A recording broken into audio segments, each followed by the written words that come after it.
Tabschool is designed for students of all ages to learn. It provides results and analytics of students, which can guide teachers understand a student in a better manner. Let us begin with adding students. Sign into your Tabschool portal using your credentials. Now you will be able to see the dashboard of your institute.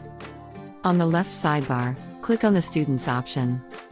After this, the Students page will appear. Here you will see an Add button and populate all the required fields.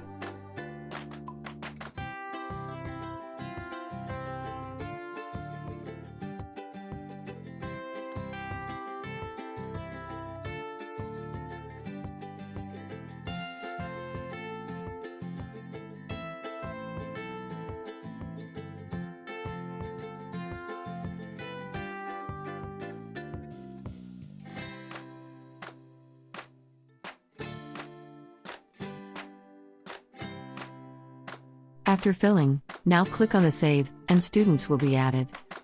You can follow the same process to add more students.